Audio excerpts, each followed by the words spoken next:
안녕하십니까. 장덕쌤입니다. 오늘은 정기용접, 특수용접 총정리를 해드리겠습니다. 자, 이 내용은요, 제가 볼 때는 최소 3번요. 그 다음에 기본은 5번 정도를 보셔야 될 것 같아요. 그러면은 60문제 중에서 36문제. 그러니까 이제 우리가 60점이라 하죠. 60점을 충분히 맞출 수 있을 것 같습니다. 그래서 여러분이 무조건 5번. 근데 이 5번을 봤는데 60점이 안 나와요. 그러면은 또 보셔야 돼요. 왜냐하면 사람의 어떤 기억의 한계가 있기 때문에 뭐 한번 보고 모든 내용을 알 수가 없잖아요. 그랬을 때는 계속적으로 반복적으로 더 보시면은 충분히 어, 자격증, 뭐 전기라든지 특수 쪽의 필기 시험은 충분히 될 수 있다고 봅니다. 뭐 용접 산업기사라든지 용접 기능장 하시는 분도 지금 이 내용은 중복이 되는 거기 때문에 보셔도 큰 문제는 없습니다. 자, 그리고 이 내용은 제가 학원생을 위해서 제작을 했기 때문에 다른 분들에게는 이 요점 정리 파일을 제공을 할 수가 없음을 양해 부탁드리겠습니다. 자, 용접에 대해서 먼저 보도록 하겠습니다. 자, 용접의 종류 해가지고요. 기본적으로 3가지가 있어요.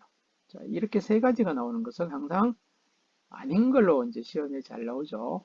그래서 이름 먼저 보시면은 융접, 압접, 납땜 이렇게 이제 3가지가 있습니다. 자, 이런 3가지 종류가 나올 때가 있고요. 이런 이제 융접이 어떤 식으로 용접하는지가 나올 수가 있습니다. 자, 용접은요, 이 모재를 가열 용융시켜. 중요한 말은 사실 요 용융시킨다는 거, 녹인다는 뜻이죠. 자, 모재가 일단 녹아야 돼요. 녹은 상태에서 용접봉과 같이 섞여서 이제 접합을 시켜주는 것을 용접. 우리가 보통 용접이라 하는 것이 다 이용접이라고 보시면 되겠습니다. 뭐 우리가 말하는 피부과학 용접이라든지 티거 용접이라든지 CO2 용접이라든지 뭐 여러 가지 할 때는 모든 용접은 대부분 용접이구나 이렇게 생각하시면 됩니다. 자, 앞접은요 가열이라든지 아니면은 냉간 상태에서 압력을 가한다는 말이 중요한 말이죠. 자, 이런 대표적인 앞접이 우리가 전기 저항 용접이라고 있어요. 이쪽에 보시면은 심용접이라든지 점용접 뭐 이런 용접이 나옵니다. 그 용접이 바로 이 앞접이라 이렇게 합니다. 다음에 납땜인데요. 납땜에서는 나오는 말이 자, 모재를 용융시키지 않고라는 말이 나와요. 자, 모재가 녹으면 안 돼, 절대로. 약간의 열은 줄 수가 있어요. 너무 또 이 모재가 차가우면은 납땜이 제대로 안 붙어요. 약간의 열을 받아야지 이 나비 자체가 이렇게 퍼지는 것이죠. 그래서 이제 대신에 모재는 녹으면 안 된다는 요 말이 반드시 들어가야 됩니다. 자, 이번에 아크라는 용어를 한번 보겠습니다. 우리가 보통 용접할 때는 보통 뭐 스파크가 발생하고 불빛이 발생하죠. 자, 이것이 바로 아크라는 뜻입니다. 자, 용접봉과 모재를 전류를 연결하죠. 보통 뭐 가스 용접이 아닌 경우는 전부 다 이렇게 전류를 연결합니다. 자, 이렇게 전류를 연결하여 접촉을 시키면 자, 이 색깔을 잘 보셔야 돼요. 청백색의 불꽃이 발생해요. 이 청백색의 불꽃이 바로 아크의 불꽃이다 하고요. 그 다음에 이 청백색의 이제 열, 청백색이 일어나면서 발생하는 열을 아크열이라 이렇게 말합니다. 그래서 이제 우리가 보통 용접할 때에 발생하는 하나의 어떤 불빛과 열을 합쳐서 그냥 아크를 한다. 그렇게 보시면 되고요. 여기서 또 시험에 나오는 것이 이때 피부 아크 정도는 대부분 전류값이 10에서부터 한 500A 정도의 전류가 나타난다. 자, 이렇게 보시면 됩니다. 3번에요. 용접은 이제 장점도 있고 단점도 있습니다. 자, 이런 것들도 뭐 자주 문제에 출제가 되는 부분인데요. 자, 장점은 보시면은 구조가 간단합니다. 뭐 용접하는 이 용접기 구조도 간단하지만서도 용접의 어떤 방법도 아주 간단해요. 뭐 구조 간단, 요거하고 비슷한 말이 또 여기 있죠. 작업도 간단하죠. 네. 그리고 또 자동화도 될 수가 있어요. 요즘 말하는 우리가 로봇 용접, 로봇 팔을 이용해서 용접하는 거, 이런 게 한 번씩 TV에 나오는데요. 이런 자동화도 됩니다. 그 다음에 용접할 때는 다른 작업보다 이 소음이 적어요. 우리가 드릴이라든지 아니면은 이제 뭐 볼트 작업할 때는 소음이 많이 큽니다. 근데 용접은 그보다 아주 적어요.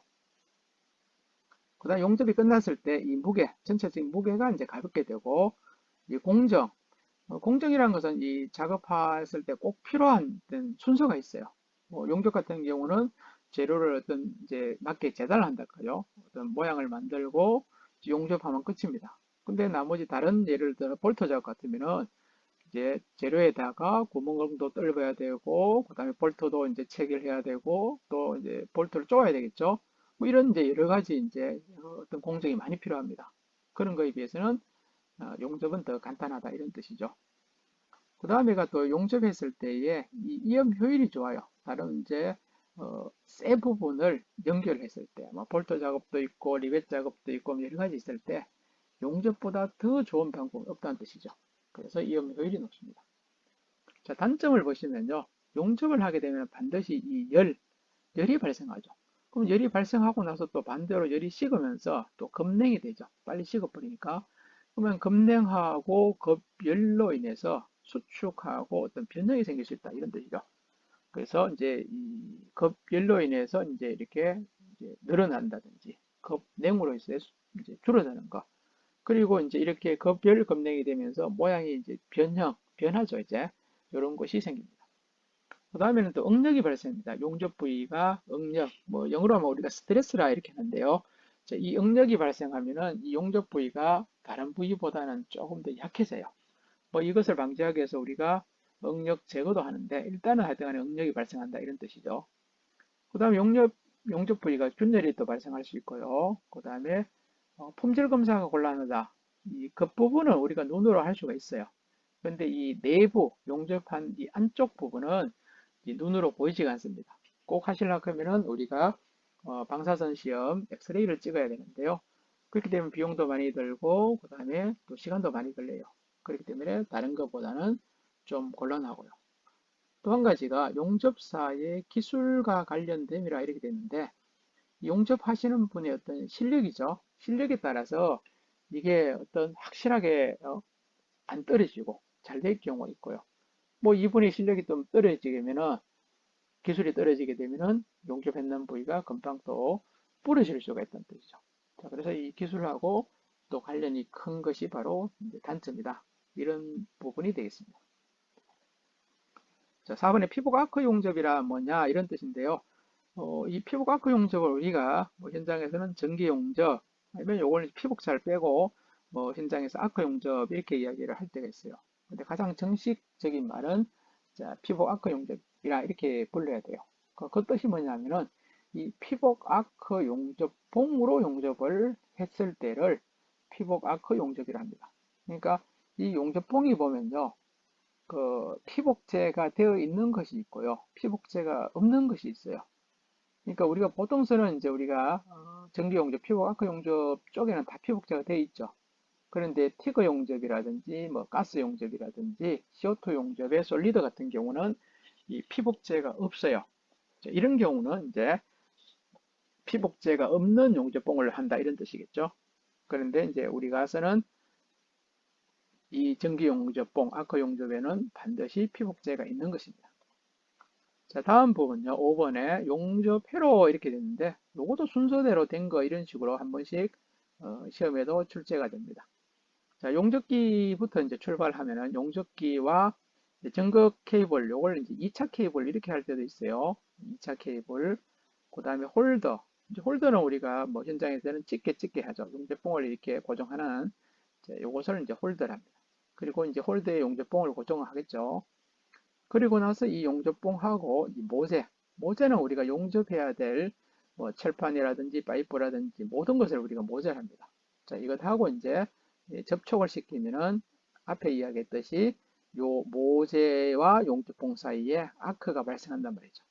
근데 이 모재는 반드시 접지 케이블하고 연결이 되어 있어야지 아크가 발생합니다. 그래서 모재는 접지 케이블과 연결이 되어서 이 접지 케이블이 다시 뭐죠? 용접기로 이렇게 연결이 되겠죠. 그래서 용접기에 보면은 이 전극 케이블하고 접지 케이블 선이 두 개가 돼 있어요. 그래서 이 순서가 바로 이제 용접 회로의 순서라 이렇게 합니다. 그 다음에 용접기에서의 이제 크게 종류를 나누면은 교류 용접기요 AC하고 그 다음에 직류 용접기 이렇게 이제 두 가지 이제 용접기로 나누어집니다. 자, 그랬을 때 이 직류 용접기에는 다시 또 두 가지가 돼 있어요. 직류 전극성이라는 거하고 그 다음에 직류 역극성이 있는데요.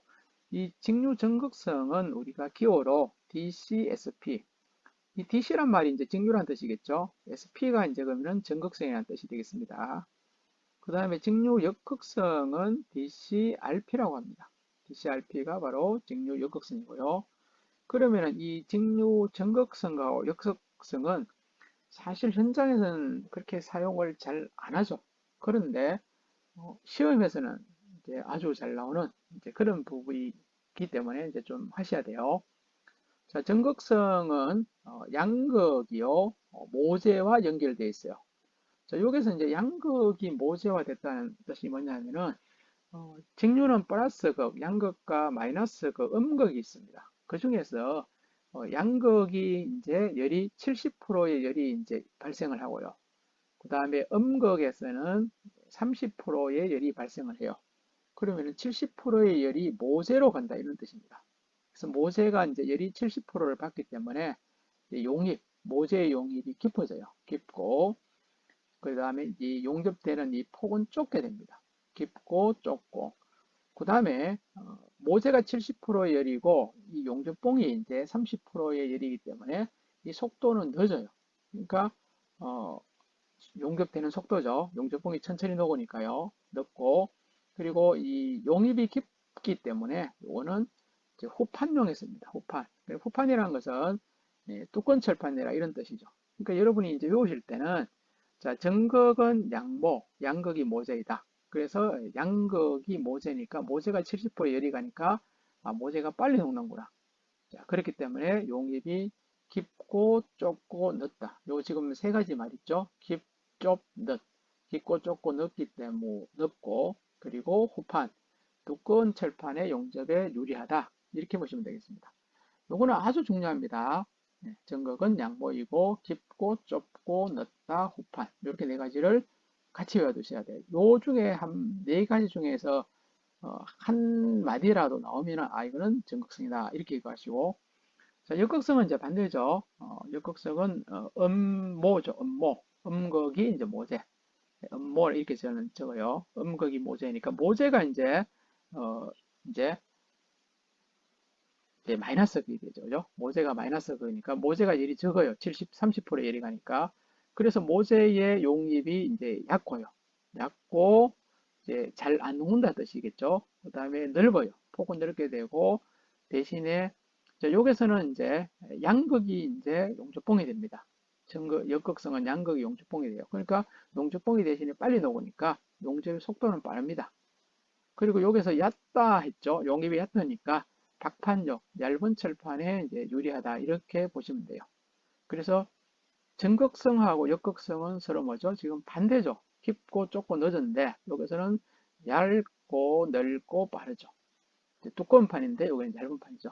그래서 전극성이나 역극성을 확실하게 한 개 정도를 외워두시면은 그 다음에 이제 나머지는 반대적으로 이렇게 외워두시면 될 것 같습니다. 자, 7번에 용접 이별에 대해서 한번 보겠습니다. 용접 이별은 용접할 때에 이제 들어가는 열량이다 이런 뜻인데요. 요거는 이렇게 정확하게 외우셔야 돼요. 여기서 여기까지 정확하게 자, 외부에서 주어지는 열량을 우리가 용접 이별이라 한다. 자, 이렇게만 딱 기억하시면 되고요. 그 다음에 여기서 이제 이 공식이 나와요. 자, H가 이제 용접 이별의 이제 하나의 공식이 됩니다. 자, 이 H는 60EI 나누기 V 했는데요. E가 이제 전압을 이야기해요. 그 다음에 I가 전류를 이야기합니다. 그러니까 전압이란 것은 뭐 20V, 30V 하는 이제 이런 것을 말하고 전류는 암페어 A, 뭐 110, 110 암페어 뭐 200A 이런 식으로 나오는 것이 이제 전류가 되겠죠. 그래서 60 곱하기 전압 곱하기 전류 나누기 밑에가 뭐냐면은 V가 용접의 속도입니다. 용접 속도. 이 용접 속도는 이 단위를 좀 보셔야 되는데 cm per minute 분당이라 분당. 요 분당이란 걸 잘 보셔야 돼요. 요것이 뭐 시간당이라든지 초당으로 나오면은 이 미니트 분으로 반드시 바꾸어야지 된다. 그렇게 생각하시면 됩니다. 그 다음에 용융 속도 있죠. 8번에 말 그대로 용접봉이 녹는 하나의 속도라고 보시면 되겠습니다. 근데 이 속도는 어떻게 시간을 어떻게 하느냐? 요거는 이제 시간당이죠. 단위 시간당 소비되는 용접봉의 길이나 무게라 이렇게 합니다. 그러니까 뭐 예를 들어 길이로 나오면은 뭐 메타 퍼 아워 1시간 동안에 몇 메타의 용접봉을 썼는지 아니 무게라 나오니까 킬로그램 퍼 아워 1시간 동안에 뭐 만약에 10kg per hour는 1시간 동안에 10kg의 용접봉을 썼다 이런 말이겠죠. 그래서 용융 속도가 빠르다는 것은 용접되는 속도가 빠르다 이런 뜻이 되겠죠. 그래서 용융 속도는 아크 전류 곱하기 용접봉 쪽 전압. 자, 요것도 잘 나옵니다. 그러니까 이 아크 전류 값이 크게 되면은 용융 속도가 빨라지고요. 그 다음에 또 한 가지가 이 용접봉 쪽 전압이죠. 용접봉 쪽에 있는 이 전압값입니다. 그냥 전압 나오면 틀려요.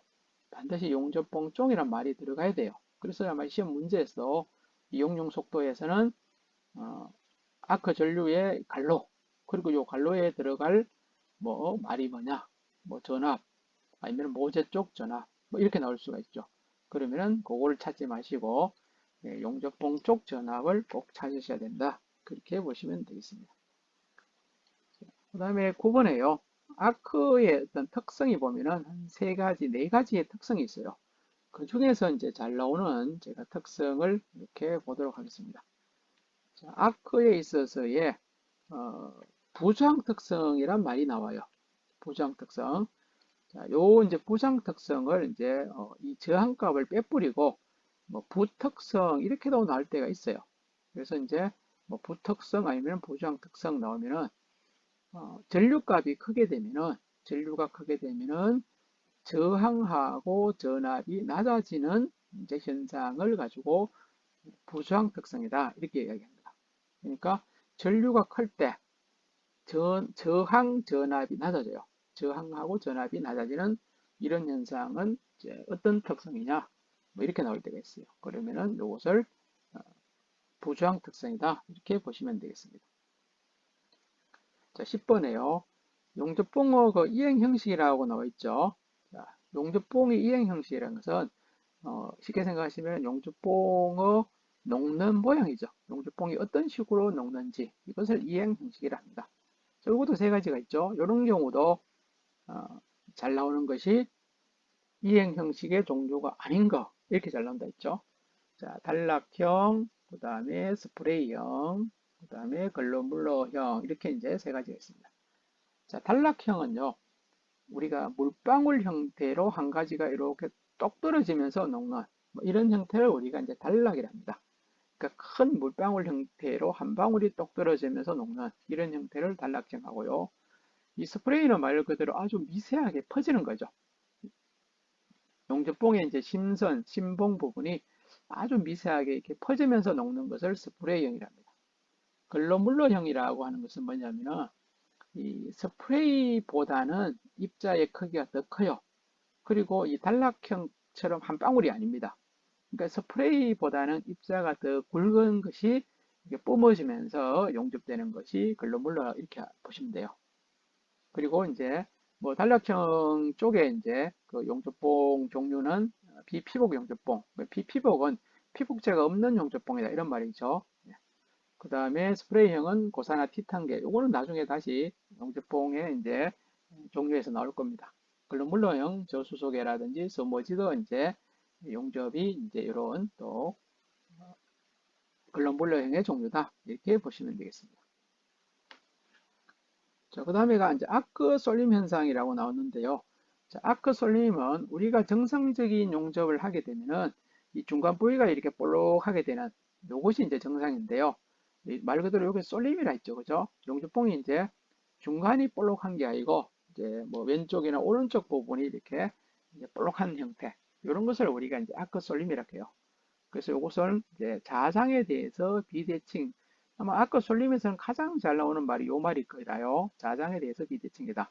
대칭이 아니고 비대칭이죠. 대칭이란 것은 모양이 이제 일정하다는 뜻이죠. 이렇게 볼록한 이런 형태가. 이거는 비대칭이기 때문에 이제 그렇게 안 된다. 이렇게 보시면 되겠습니다.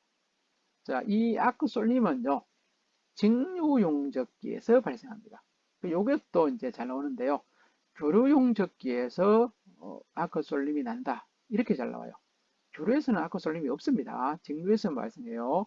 요거 필히 좀 알아두시고요.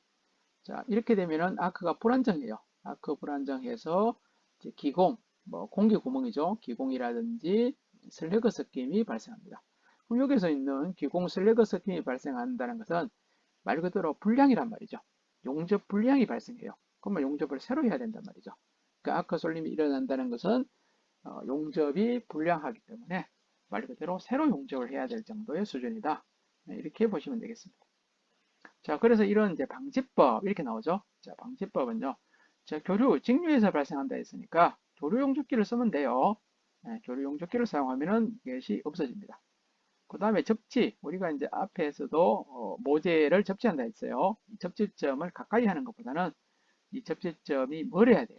멀리 하는 게 좋다 이런 뜻이고, 그 다음에 짧은 아크를 사용한다는 것은 용접봉을 우리가 용접봉 끝부분하고 모재하고의 그 거리를 가지고 아크 길이 이렇게 해요. 그래서 용접봉을 만약에 많이 들어버리면은 이게 이제 긴 아크가 돼요. 그렇기 때문에 짧게 용접봉 끝부분하고 모재를 좀 짧게 이렇게 하는 것이 이 쏠림이 적어집니다. 그러니까 용접봉을 들고 가면 안 돼요. 그 다음에 후퇴법이라고 하는 것은요. 우리가 뭐 이렇게 왼쪽에서 지금 왼쪽에서 오른쪽 이런 방향으로 가는 것을 우리가 전진법이라 해요. 그래서 그 전진법의 이제 하나의 반대 개념이 후퇴법이라 했어요. 그래서 후퇴법은 뭐 나중에 여기 나올 거라요. 그래서 전진법보다는 후퇴법을 사용하는 것이 아크 쏠림이 방지가 된다. 그렇게 보시고요. 그 다음에 이제 재료 조직을 멀리 놓을 거예요. 이것이 이제 접집점하고 비슷한데 일단 재료 조직은 이제 멀리 있는 것이 이제 아크 쏠림을 방지하는 그런 방법이다 보시면 되겠습니다. 자, 그 다음에는 이제 13번에요. 자, 교류용접기의 이제 종류 네 가지하고 직류용접기의 종류 세 가지가 있습니다. 자, 요거는 이제 필히 좀 알아두셔야 돼요. 우리가 쓰는 용접기는 뭐 교류하고 직류, 전기는 두 개밖에 없으니까요. 일단 요 시기가 교류가 조금 더 쉬워요. 어떤 식으로 외우시는가 하면은 자, 요 가동의 가, 또 가동의 가, 가포화의 가, 그 다음에 마지막으로는 요 탭이라 했죠. 가, 탭. 끝단 써요. 교류는 가가가탭이다. 가가가탭. 그러면 끝입니다. 자, 그래서 이제 첫 번째 가가 가동, 철심. 이 가동이라는 것은 움직인다는 뜻입니다. 철심을 움직여서 전류를 조정하는 거. 이렇게 되겠죠. 대부분 우리가 쓰는 교류용접기가 바로 이 가동 철심이라요. 뭐 자격증 시험에서도 이 가동 철심 용접기로 하고요. 현장에서도 뭐 이 교류용접기 이렇게 하면은 대부분 제가 봐서는 90% 이상이 아마 이 가동 철심을 사용할 겁니다. 그 다음에 이제 가동 코일, 코일을 움직이는 거.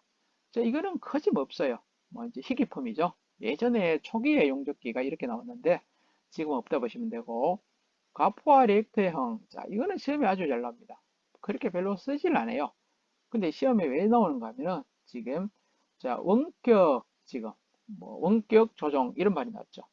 자, 원격 조정이라는 것은 보통 나머지 용접기는 용접기 몸체에서 전류를 조정해야 돼요. 뭐 이 핸들을 오른쪽 돌리든지 왼쪽 돌리세요.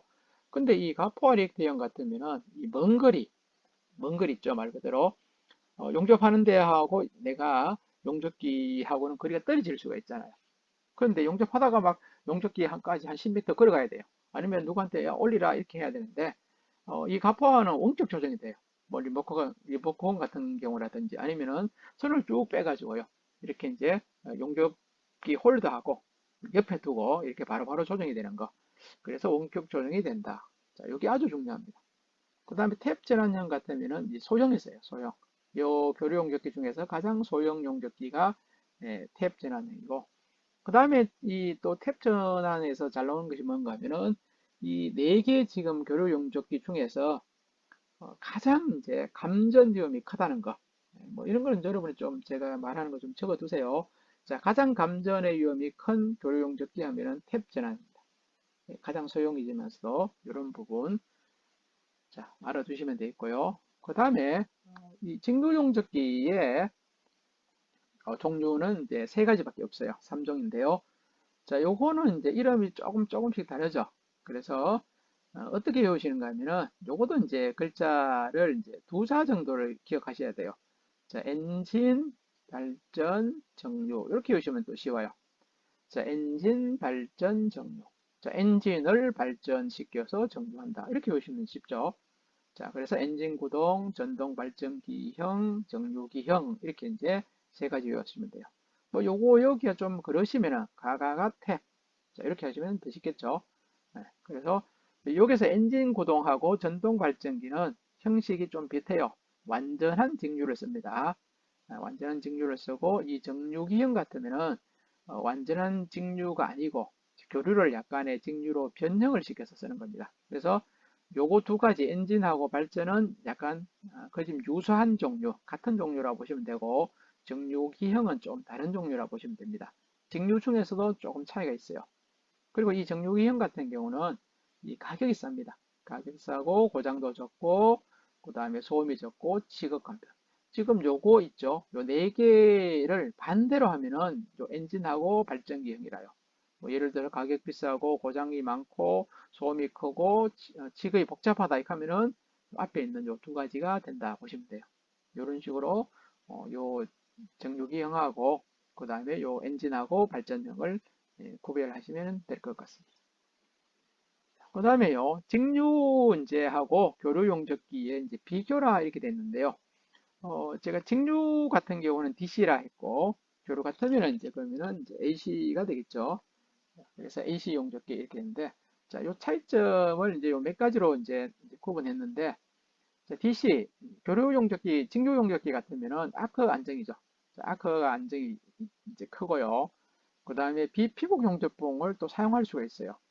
AC는 안 돼요. AC는 비피복이 안 되는데 DC, 직류는 된다 이런 뜻이고 자기 쏠림이 있어요. 있어요. 이게 앞에도 있다 있죠. 직류에는 있습니다. 그러니까 교류는 없고요. 구조가 복잡하고 가격이 AC 교류보다는 더 비쌉니다. 그래서 DC는 현재 표아크 용접기 중에서는 뭐 거짓 안 쓴다 보시면 되겠어요. 거짓 안 쓰는 그런 계통이 바로 요 DC라 보시면 되고 대부분은 요 이제 AC를 쓰는데요. AC는 이제 대신에 안 좋은 게 뭔가 하면은 무부하 전류가 커요. 자, 이 무부하 전류가 크다는 것은 이 전격이요. 저 감전 위험이 크다는 뜻입니다. DC 같은 경우는 감전 위험이 크게 없는데요. DC는 없는데 AC는 전격, 감전, 전격이란 말이 뭐 감전이라 보시면 돼요. 감전 위험이 크다. 감전 위험이 큰 이유가 뭐냐면은 이 무부하 전류 값이 크기 때문입니다. 그리고 이제 구조 간단한 고장 적고 가격이 싼 거, 뭐 이런 것은 그 AC가 이제 좋은 것이다. 이렇게 보시면 되겠습니다. 자, 오늘은 여기에 있는 15번의 교류 직류 용접기 비교까지만 했습니다. 오늘은 이제 첫 시간 같아서 제가 말도 조금 늦게 하고요 했는데 약간 여러분이 적응이 되셨으면은 다음 회차 같은 경우는 조금 더 속도를 빨리 해서 진도를 조금 더 빨리 나가도록 하도록 하겠습니다. 자, 오늘 이렇게 해서 마치도록 하겠습니다.